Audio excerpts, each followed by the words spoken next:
खगोल के वैज्ञानिकों एवं विद्वानों का एक बार पुनः मेरी वेबसाइट में आप सबका स्वागत करते हुए मेरी बात को आगे बढ़ाता हूँ। रेखाचित्र P2 के द्वारा मैं आपको आकाश की तरफ जाकर आकाश की उन स्थितियों से अवगत करा रहा हूँ जो 24 घंटों में और पूरे वर्ष में हमारे सामने आती हैं। मैंने आप सबके सम्मुख इस बात का दावा किया है कि पृथ्वी 365 दिनों में सूर्य का चक्कर नहीं लगा रही है, अपितु सूर्य पृथ्वी का एक चक्कर 365 दिनों में पूरा करता है। इस बात को मैं भारतवर्ष में प्रचलित पंचांग की गणनाओं के आधार पर दिनांक 1/6/2012 के वीडियो रिकॉर्डिंग के माध्यम से चलित यंत्र द्वारा सिद्ध कर चुका हूँ। अब इस बात को विज्ञान के आधार पर सिद्ध करके बता रहा हूँ। विज्ञान के आधार पर मेरी मुख्य बात यह है कि आकाश में स्थिर समूह तारे विभिन्न समयों में हमें लगातार लंबे समय तक समान आकार एवं चमक के साथ दिखाई देते हैं और यह बात तभी संभव है जब पृथ्वी उन तारा समूह के मध्य की दूरी और उन तारा समूह के मध्य की दूरी हमेशा समान बनी हुई हो। मेरे द्वारा आकाश में कुछ समूह तारों को चिन्हित किया गया है। उन तारा समूहों के अंतरराष्ट्रीय नाम नहीं होने से मैं उनकी आकृति बनाकर उनके नाम S1, S2, S3 आदि देकर उन तारों तक आप सबकी दृष्टि ले जाने का प्रयास कर रहा हूँ। इस समय मैं आपसे रेखाचित्र P2 के विभिन्न भागों के आधार पर समूह तारा S1 के विषय में चर्चा कर आपको आकाश में तारा समूह S1 को देखने और पूरे समय उसका अध्ययन करने का आग्रह कर रहा हूँ। तारा समूह S1 आकाश में हमें जुलाई के अंतिम सप्ताह से पूर्व दिशा में प्रातः काल से दिखाई देना आरंभ होकर प्रत्येक रात को समय के परिवर्तन के साथ दिखाई देते हुए मई के अंतिम सप्ताह में पश्चिम दिशा में संध्या के समय दिखाई देते हुए 2 माह के लिए यह समूह तारा हमारी दृष्टि से लुप्त हो जाता है। 2 माह तक नहीं दिखाई देने का कारण सूर्य का तारा समूह के सामने आ जाना होता है। तारा समूह S1 की आकृति दिनांक 1/9/2011 के प्रस्तुतिकरण में मैं बता चुका हूँ और इसी प्रकार दिनांक 5/10/2011 के प्रस्तुतिकरण में S1 की समय तालिका भी मैं दे चुका हूँ। अब देखिए रेखाचित्र P2 को उसके विभिन्न भागों के साथ और तारा समूह S1 की स्थिति भी देखिए। शेष समूह तारों पर हम बाद में चर्चा करेंगे। वैसे मेरे शोध के निष्कर्ष को साबित करने के लिए यह तारा समूह S1 ही काफी है। धन्यवाद। इस रेखाचित्र को मैं आपके सम्मुख 2-3 बार वेबसाइट के अंदर प्रस्तुत कर चुका हूँ। अब इसी रेखाचित्र को मैं यहाँ पर इस रूप में आपको बता रहा हूँ। पिछले समय की रिकॉर्डिंग जो 1/9/2012 की मैंने करवाई उसमें ये चित्र प्रस्तुत किया इस स्थिति में। इसे आप देखिए और इसके साथ मैंने एक बात रखी थी कि यदि मेरे चित्र पर किसी का दावा हो तो वो मुझे उस बात से अवगत कराए। अभी तक इस बात के लिए मेरे पास किसी की कोई बात नहीं आई। अब इस चित्र के विभिन्न भागों से मैं आपको परिचित कराता हूं।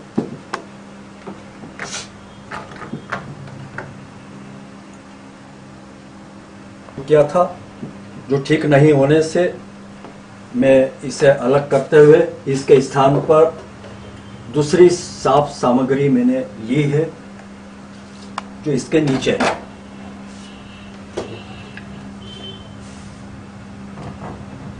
ये इस का एक भाग है। इसके विषय में मैं आपको बाद में परिचित कराऊंगा। ये पूरे आकाश का उजाले वाला भाग इस समय हमें दिखाई दे रहा है। इसके एक भाग को भी मैं हटाकर इसके बाद से आपको बाद में परिचित कराऊंगा। तीसरा भाग ये है, इसके लिए भी मैं आपको बाद में परिचित कराऊंगा। चौथा भाग ये है, ये है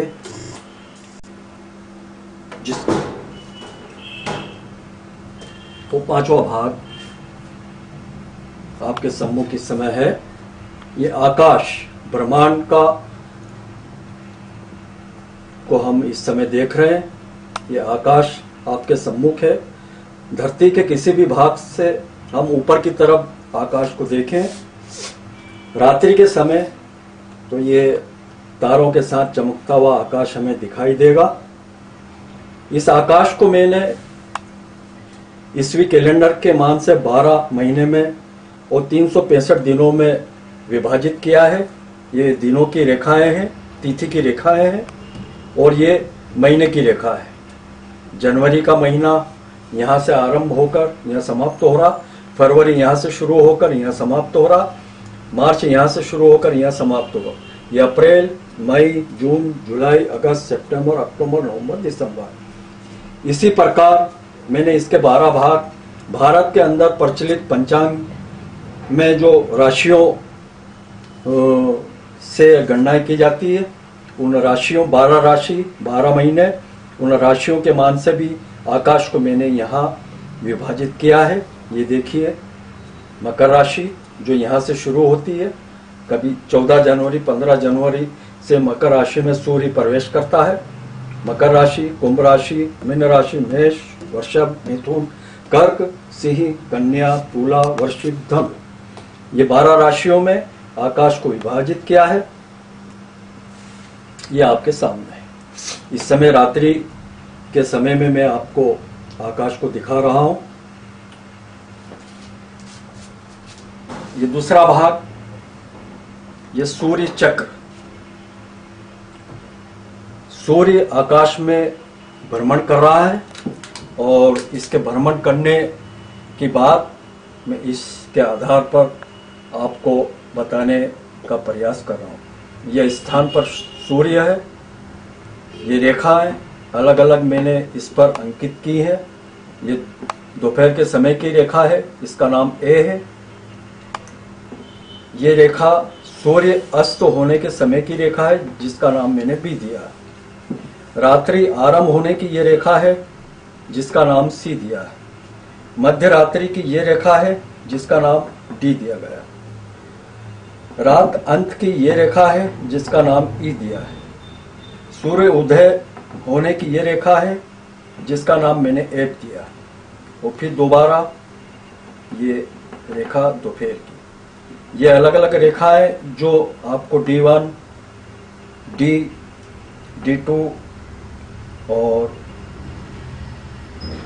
ये रेखाएं जो हैं, ये रेखाएं, इन रेखाओं के बीच में जब हम इस रेखा पर दोपहर के समय इस रेखा पर होते हैं, ये रेखा हमारे पृथ्वी और आकाश के बीच में जब इस रेखा पर हम होते हैं तो यहाँ से सूर्य हमको A1,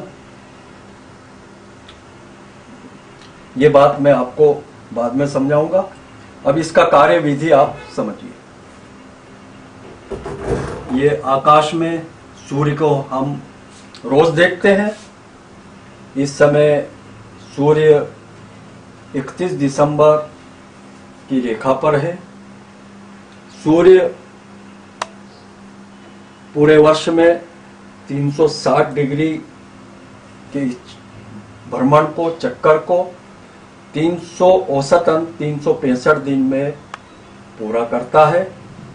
इस मान से प्रतिदिन सूर्य एक रेखा पर, दिन ये तिथि की रेखाएं हैं, प्रत्येक तिथि को 24 घंटे में एक रेखा से दूसरी रेखा पे सूर्य धीरे धीरे बढ़ता है और ऐसे बढ़ते हुए ये जनवरी से फरवरी की, जनवरी अंत की रेखा पर, फिर फरवरी में प्रवेश करते हुए ये फरवरी के अंत, मार्च के क्षेत्र में प्रवेश करते हुए ये अप्रैल में, ये इस प्रकार सूर्य को देखिए, ये आकाश के अंदर मैं इसको जिस प्रकार भ्रमण कर रहा उसी प्रकार यहाँ पर आपको चलाते हुए बता रहा हूँ। इस समय यह है और इसी मान से राशियों के अंदर भी ये प्रवेश करते हुए हमें ये राशियों की रेखाएं हैं। ये लाल रंग की ये राशि की रेखा है, राशि का क्षेत्र है। पंचांग की गणनाओं में अगर देखेंगे तो ईस्वी कैलेंडर की तिथि के अनुसार जिस राशि में जब सूर्य प्रवेश करता है उसी तिथि को यहाँ पर भी ये प्रवेश करते हुए हमें दिखाई देगा।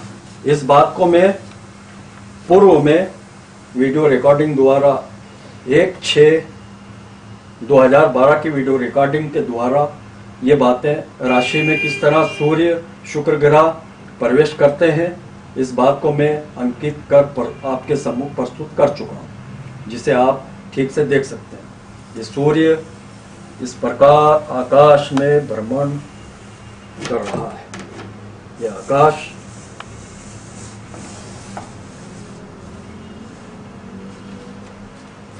धरती पर खड़े होकर हम अपनी दृष्टि आकाश की तरफ जब ले जाते हैं, अगर हमारा चेहरा दक्षिण की तरफ है तो उल्टे हाथ पर पश्चिम होगा, सीधे हाथ पर पूर्व और पीठ की तरफ उत्तरी भाग हमारे सम्मुख आता है। अब मैं आपको ये भाग इस पर रखता हूं। इस भाग के द्वारा रात्रि की स्थिति इससे देखेंगे। इसके ऊपर इस भाग को मैं रखता हूं।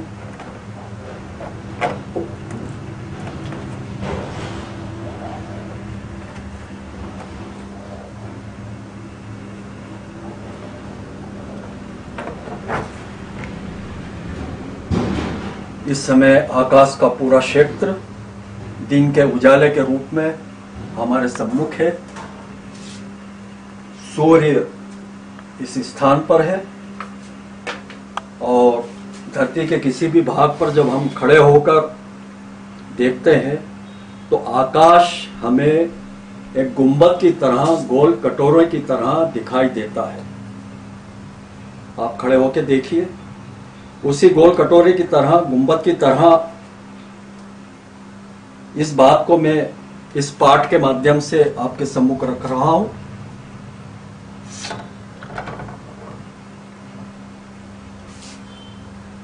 इस समय धरती पर मैं इस स्थान पर खड़ा हूं। सूर्य मेरे ऊपर है और आकाश का इतना क्षेत्र मैं उजाले के रूप में देख रहा हूं। समय दोपहर का है। अब पृथ्वी के साथ हम सब पृथ्वी पर रहने वाले पृथ्वी के साथ घूम रहे हैं। 24 घंटे में पृथ्वी अपनी दूरी पर एक चक्कर पूरा करती है। 24 घंटे में पृथ्वी का वो भाग वापस सूर्य के सम्मुख होता है जो 24 घंटे पूर्व था। इस स्थिति, इस बात से आप सब परिचित हैं। पृथ्वी के साथ हम चल रहे हैं। इस चलती हुई स्थिति को आप देखिए। ये दोपहर के समय से निकलकर हम इस तरफ बढ़ रहे हैं।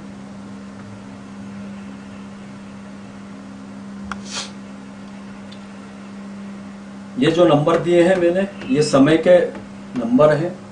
दोपहर 12 बजे का समय, 12 के पश्चात 13 यानी 1 बजे का समय। अंतर्राष्ट्रीय समय के अनुसार मैंने इसको 24 क्लॉक का समय भी दिया है और 2 भागों में भी 12-12 घंटे का समय दिया है। 12 के बाद 1, 2, 3, 4, 5। ये लाल जो आप अंक देख रहे हैं, ये दिन के समय की रेखाओं पर है और ये काले रात की रेखाओं पर अंकित है। ये रात्रि का भाग है, ये दिन का भाग है। इस समय हम 1 बजे की रेखा पर हैं। इस 1 बजे की रेखा पर हम पृथ्वी पर इस जगह है और इस जगह से हम आकाश में देखेंगे तो सूर्य हमें यहाँ से इतना झुका हुआ दिखाई देगा। सूर्य इस स्थान पर अपनी जगह लिए हुए है और हम इस प्रकार पृथ्वी के साथ चल रहे हैं। चलते चलते में ए रेखा से बी रेखा पर हम पृथ्वी के साथ घूमते हुए आ चुके हैं। इस समय बी रेखा पर जब हम पहुंचते हैं, सूर्य अस्त होते हुए हम देख रहे हैं। ये सूर्य अस्त होते हुए हमें दिखाई दे रहा है। सूर्य किनारे पे है और ये स्थिति सूर्य अस्त होने की हमारे सामने आ रही है। इस स्थिति को देखिए। अब यहाँ से जैसे ही हम आगे बढ़ेंगे, मध्य संध्या की रेखा पर हम पहुँचते हैं। ये मध्य संध्या की रेखा हमारे सामने है। सूर्य अस्त हो चुका है और अब ये संध्या का समय हमारे सम्मुख है। संध्या का समय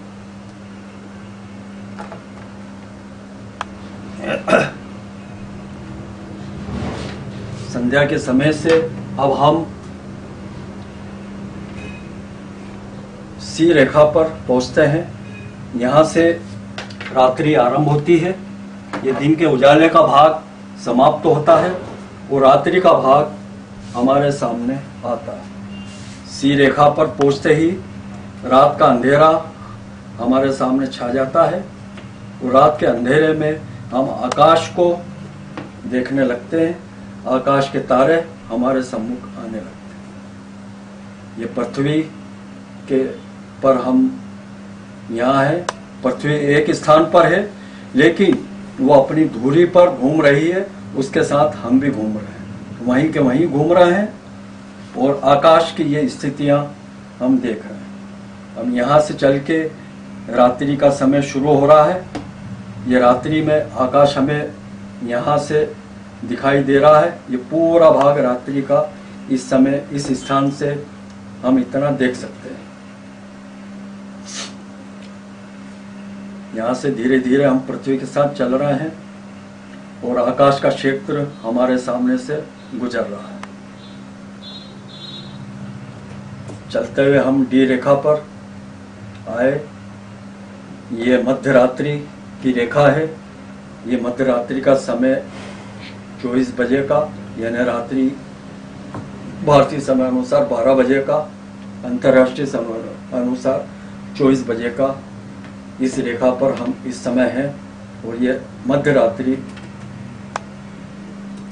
का क्षेत्र हम इस लाल लाइन के अंदर देख रहे हैं।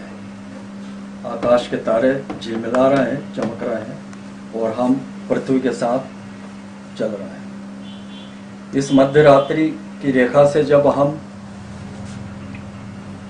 रात्रि अंत की रेखा पर, ये रेखा पर आ रहे हैं, यहाँ से रात का अंत होना आरंभ होता है और प्रातः काल का समय शुरू होता है, जिसकी स्थिति पुनः हमारे सामने प्रातः काल की इस प्रकार की होती है। न रात का अंधेरा होता है, न सूर्य का प्रकाश होता है। रात जा रही है, दिन आ रहा है और फिर हम पृथ्वी के साथ चल रहे हैं। मध्य रात्रि के समय आए और प्रातः सूर्य उदय की रेखा पर जैसे ही हम पहुंचते हैं, यानी एफ रेखा पर, ये सूर्य रेखा, इस पर सूर्य उदय होते हुए हमें दिखाई देता है। ये पूर्व की दिशा, ये पश्चिम की दिशा, ये उत्तर की दिशा, ये दक्षिण की दिशा। ये दिशाएं हमारे साथ हमेशा समान रूप से बनी हुई हैं और इन्हीं दिशाओं के साथ हम पृथ्वी के ऊपर इस प्रकार भ्रमण कर रहे हैं। अब ये हम दिन के उजाले वाले भाग पर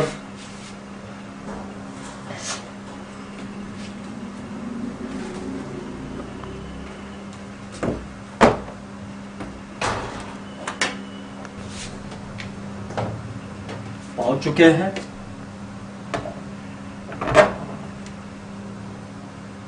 और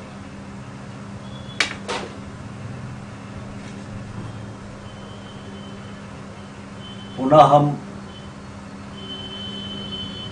पृथ्वी के साथ घूमते हुए रेखा ए पर पहुंच रहे हैं, जहां दोपहर का समय हमारे सामने आ चुका है। फिर यहां से चलकर हम पुनः बी रेखा पर,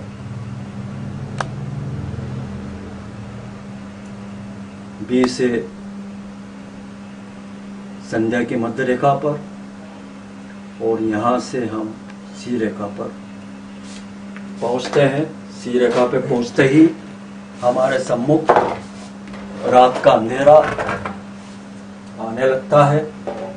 दिन का उजाला हमारे सामने से जा रहा है और ये रात का अंधेरा शुरू हो चुका है। अब ये सब बातें बताने का मेरा मुख्य उद्देश्य जो है वो यह है कि 24 घंटे के अंदर हम आकाश का जो अंधेरा वाला भाग देखते हैं वो इस समय आपके सामने। ये देखिए, मुख्य रूप से इस रेखा को मानकर हम आकाश के अंधेरे वाले भाग को देख सकते हैं।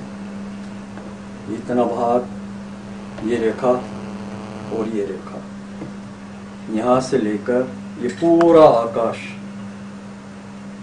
रात्रि आरंभ होने से लेके रात्रि अंत तक आकाश का इतना भाग हमें अंधेरे वाला दिखाई देता है।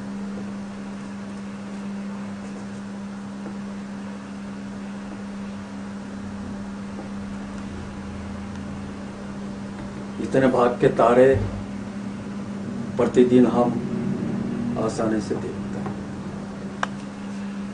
सूर्य एक रेखा से दूसरी रेखा पर आगे बढ़ रहा है, प्रतिदिन 1 डिग्री के मान से बढ़ रहा है। अभी आप देखिए,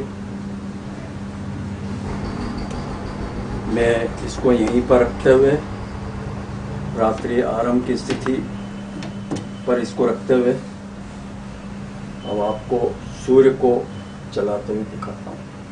देखिए आप,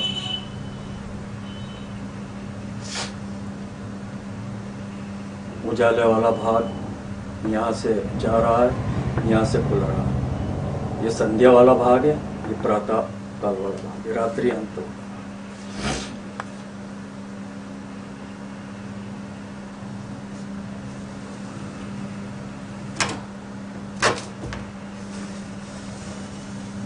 देखिए आप,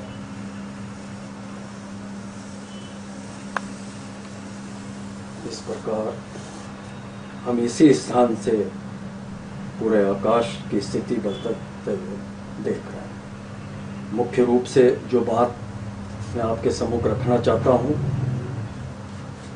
वो ग्रुप तारा स्टार 1 S1 को लेकर है। S1 के विषय में मैं बता चुका हूँ जो जुलाई के अंतिम सप्ताह से हमें दिखाई देना शुरू होता है और मई के अंतिम सप्ताह तक दिखाई देता है। ये मई के अंतिम सप्ताह पर मैंने यहाँ रेखा अंकित की है। जुलाई का अंतिम सप्ताह यहाँ से शुरू होता है। अब मैं इस स्थान पर सूर्य को रखकर आपको स्टार S1 की स्थिति से अवगत कराता हूँ। ये देखिए,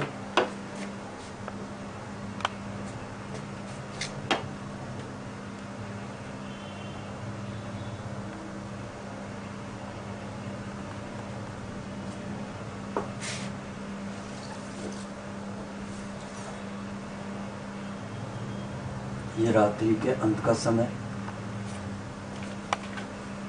रात्रि के अंत की रेखा पर हम हैं। रात जा रही है।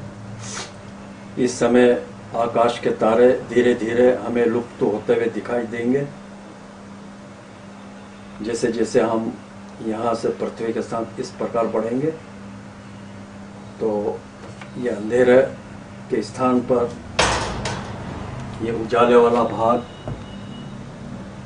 आना शुरू होगा और दिन के उसमें आते ही ये स्थिति हमारे सामने सूर्य के प्रकाश की वाली जब दिन में प्रवेश करेंगे, ये स्थिति हमारे सामने आ जाएगी। ये बात चला जाएगा और ये स्थिति हमारे सामने आने लगी सूर्य उदय के साथ। ये सूर्य उदय में आकाश का अंधेरा दूर होकर तारे हमें दिखाई नहीं देंगे। इस समय तारे हमें दिखाई दे रहे हैं और स्टार S1 यहाँ से दिखाई देना आरंभ हो रहा है। अब इसी स्थिति को मैं बना रखकर जुलाई सूर्य को आगे बढ़ाता हूँ। अगस्त 31 अगस्त की रेखा पर सूर्य को मैं ले आया। यहाँ से हम इस समय रात्रि अंत की रेखा पर ही हैं। स्टार S1 जो इस 25 जुलाई को हमें यहाँ दिखाई दे रहा था, अब इस स्थान पे दिखाई दे रहा है।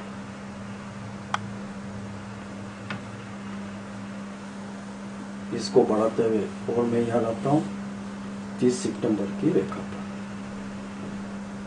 ये 30 सितंबर की रेखा पर सूर्य है और इस समय S1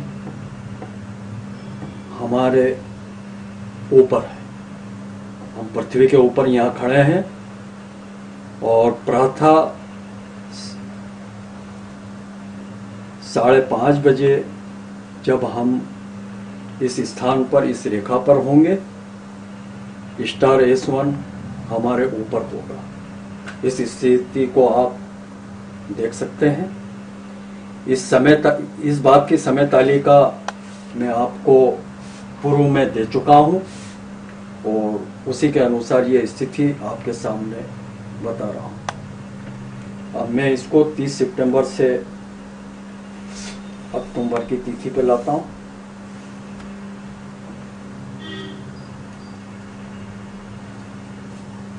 इस समय रात्रि अंत में हम यहाँ हैं और ये स्टार S1 यहाँ है।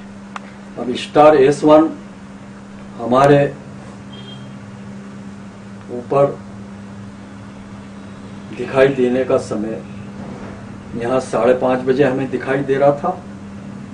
अब 4:30 बजे 3:30 बजे यहाँ दिखाई देगा। पृथ्वी पर हम इस जगह है, हमारे ऊपर स्टार S1 यहाँ है जो 3:30 बजे के समय इस स्थिति में दिखाई देगा। प्रत्येक महीने में 2 घंटे के अंतर के साथ यह हमारे सिर के ऊपर होता है।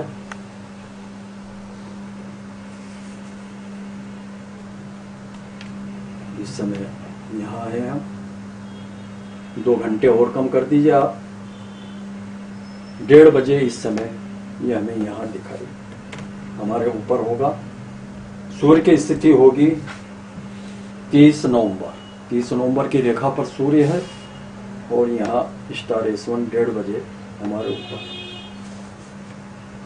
इसको आप 31 दिसंबर पे ले आता हूँ और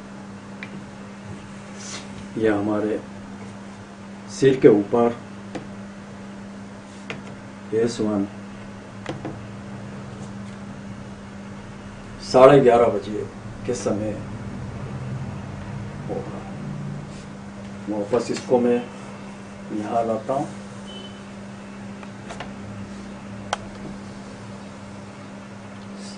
ये 9:30 बजे का समय पे हमें हमारे ऊपर होगा।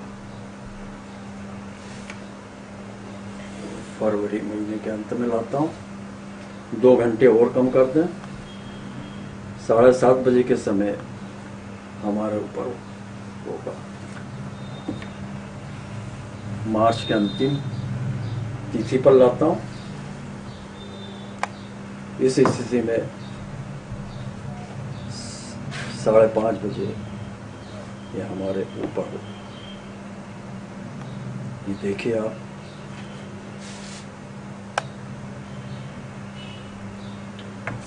मार्च से अप्रैल, अप्रैल से मई, मई के अंतिम सप्ताह में हम इसको देख रहे हैं। और ये रात आरंभ होने का समय यहाँ से शुरू हो रहा है और इस समय तारा रात के शुरू होने और दिन के जाने के बिल्कुल अंतिम किनारे पर हमें यहाँ 6:30 बजे के समय पर दिखाई दे रहा है। ये समय मैंने जो डाले हैं सूर्य को 12 बजे की स्थिति में रखकर, बाकी समय 30-30 डिग्री के अंतराल पर अंकित किए हैं। स्थानीय समय के अनुसार हम इस समय को परिवर्तित कर सकते हैं। स्थानीय समय डालकर इस समय को हम अपने मान से सुधार सकते हैं। आपको बातें समझाने के लिए ये मैंने समय 12 बजे का रखकर और ये समय अंकित किया है।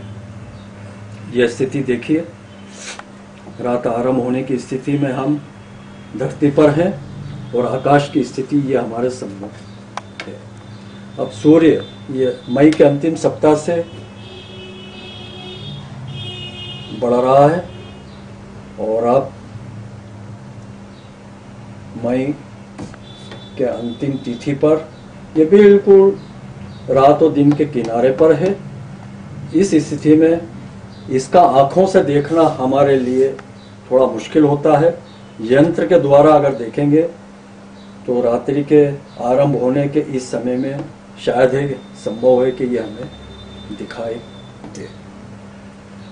अब जैसे ही मई का जून में हम प्रवेश कर रहे हैं, ये दिन का समय बढ़ता जा रहा है, रात इधर निकल के आ रही है और ये तारा समूह के सामने सूर्य आ चुका है। ये तारा समूह हमें दिखाई देना बंद कर रहा है। मैंने 24 मई का ये तिथि यहाँ अंकित की है, 25 जुलाई की तिथि यहाँ अंकित की है। 24 मई तक हम इसको देख पाए। अब 25 जुलाई से पुनः ये हमें दिखाई देगा। देखिए आप, इस स्थिति में आंखों से देखना मुश्किल होता है, इसलिए मैंने आंखों से नहीं देख पाया। जब से मैंने आंखों से इसको देखना शुरू किया, वो तिथि यहाँ पर मैंने अंकित की है। ये यहाँ 25 जुलाई की रेखा पर हम हैं, पृथ्वी के ऊपर और आकाश के मध्य में। और इस तारा समूह को हम इस समय प्रातः काल के समय देख रहे हैं। रात्रि अंत के समय, रात का समय अभी है और ये यहाँ से हमें ये तारा समूह दिखाई दे रहा है। ये तारा समूह ये देखिए, लगभग 2 महीने की अवधि यहाँ से यहाँ तक बनती है। 24 मई से 25 जुलाई 2 महीने की अवधि तक ये तारा समूह हमें दिखाई नहीं देता, किंतु पूरे 10 महीने स्पष्ट रूप से ये देखिए आप, मैं यहाँ से ये सूर्य को चलाते हुए आपको बता रहा हूँ। ये आकाश में ये तारा समूह हमें दिखाई दे रहा है। दिखाई देने का समय बदल सकता है, लेकिन पूरे 10 महीने ये दिखाई देता है। ये देखिए पूरे 10 महीने हमें आकाश में दिखाई दे रहा है। ये 24 मई को आ गया और ये 24 मई का रात्रि आरंभ होने का समय, ये अंतिम समय है। जैसे ही सूर्य और इधर बढ़ेगा इसका दिखाई देना बंद हो जाएगा। मुझे आशा है कि मेरी इन बातों को आप खगोल के वैज्ञानिक लोग, खगोल के विद्वान लोग शायद समझ पाए हो। समझाने में अगर मुझसे किसी तरह की भूल या त्रुटि हो सकती है, बाकी आपको समझने में अब देर नहीं लगेगी, ऐसा मेरा विश्वास है। अगर आप मुझे देश और दुनिया के आप समस्त लोग रूबरू बातें रखने का एक अवसर दें, मौका दें, तो शायद है कि मेरी बातें समझने में आपको देर नहीं लगे। मुझे आशा है अभी जितना मैंने बताया है इसको आप रुचिपूर्वक देखेंगे, समझेंगे। और मैं जो कह रहा हूं कि सूर्य एक स्थान पर स्थिर नहीं है, पृथ्वी एक स्थान पर स्थिर है और सूर्य उसके चारों ओर भ्रमण कर रहा है। ये आकाश जो मैं यहाँ दिखा रहा हूँ, इसकी स्थिति को मैं पहले भी स्पष्ट कर चुका हूँ। एक बार पुनः उसी बात से मैं आपको अवगत कराता हूँ। इस स्थान पर ध्रुव तारा है। ध्रुव तारे को केंद्र मानकर मैंने आकाश को ईस्वी कैलेंडर के महीनों में, ईस्वी कैलेंडर की तिथियों में विभाजित किया है और इसी मान से ध्रुव तारे को केंद्र मानकर भारत में प्रचलित पंचांग के कैलेंडर के आधार पर इस आकाश को राशियों और नक्षत्रों में विभाजित किया है। ये बात मैं पूर्व के चित्रों में और यहाँ भी आपको स्पष्ट रूप से बता रहा हूँ, दिखा रहा हूँ। आप देखिए यहाँ ध्रुव तारा है और ध्रुव तारे के बाद आकाश में विद्यमान समस्त तारे हैं जिनके विषय में आप मुझसे अधिक और अच्छा जानते हैं, क्योंकि आप लोगों का अध्ययन मुझसे कहीं ज़्यादा है। आपने कई किताबें पढ़ी हैं, मैंने केवल आकाश का अध्ययन किया है और आकाश में जो वास्तविक रूप से स्थितियां मैंने पाई हैं उन स्थितियों से आपको अवगत करा रहा हूं और ये बातें आपके सम्मुख रखी हैं। मुख्य रूप से